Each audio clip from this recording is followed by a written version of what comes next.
Hello students, myself Professor Santosh Tamboli. Today we will see another important topic of C programming, that is structure. Before we'll see what exactly structures, let first concentrate on why structures are used.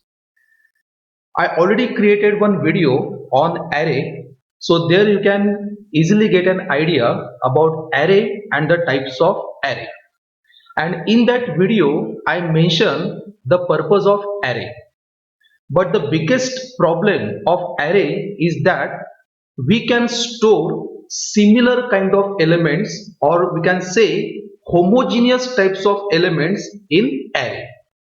Let's see example. If I write statement int a of 10, that means the name of the array is a, data type is integer, and this array can store maximum 10 elements. But since the data type of this array a is integer, we cannot store other types of data like float, double and character. And if I want to store another data type of elements in array, we need to create another array, array B, array C. So the problem of array is what? It stores only homogeneous types of elements. So to overcome this drawback, structures are used. So I hope it is clear to you why structures came into picture. Now we will see the structure syntax. So as you can see, structure always start with the keyword struct, then the name of the structure, then it contains various data types and the variables like data type variable 1, another data type variable 2. Likewise, we can create any number of variables with another data types, means the data types can be different, and this is called as a structure variable. So using this structure variable, I can access these variables of a structure. Let us see the example. Struct, the name of the structure is employee. First data member is id having data type int. Next one is name, that is character array. So 10 characters assigned for the name. And finally salary having data type float. And this E is called as a structure variable. Now I want to access this ID. So how to access this ID of structure employee? So we can use dot operator.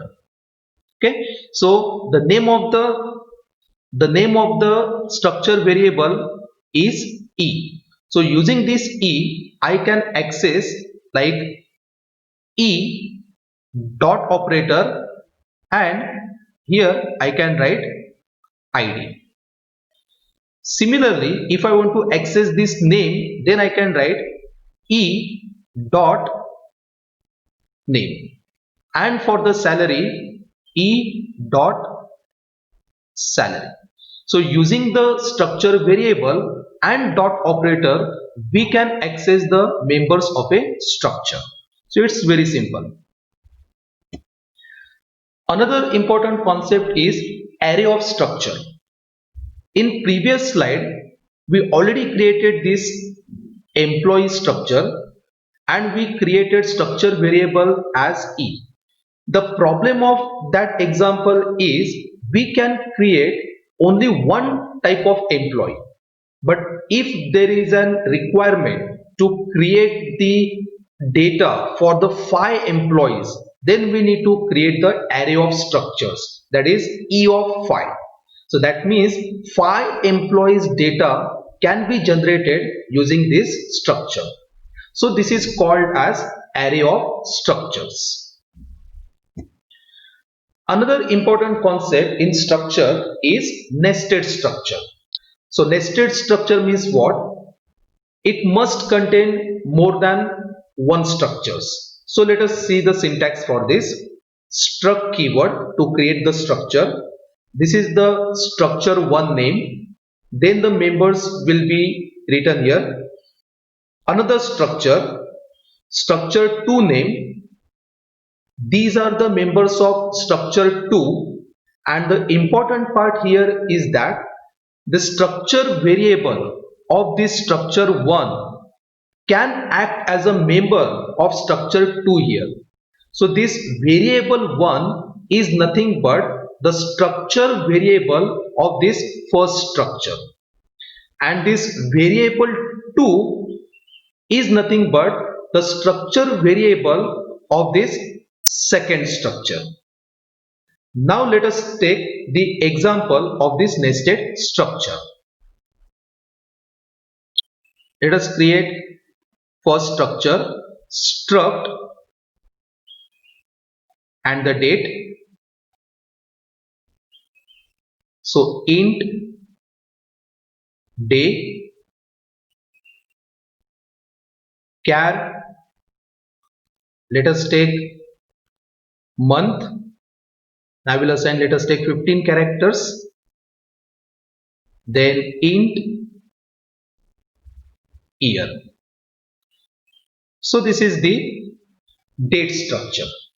Then I will create another structure, struct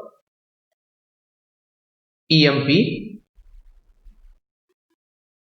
int id, character name, and let us take 10, and let us take the last variable. I will create the variable of structure, struct, the name of the structure is date, and let us take DOB, date of birth. Complete this, and the variable for the structure employee we will create here like E. So the variable of first structure, that is this date, is nothing but DOB, and the variable of this EMP structure is nothing but E. Now if I want to access ID of this EMP structure, I can easily access by using this E, like E dot ID. But if I want to access this variable day of this date structure, we can access this day by using this DOB, like DOB dot day. But since this DOB is itself the member of employee structure that can be accessed by using this E, so we can write here as E dot DOB. That means this day can be accessed by using E dot DOB dot day. So likewise we can create nested structures. So I hope it is clear for you. So this is about the structure and the nested structure and the examples of structure. Thank you very much.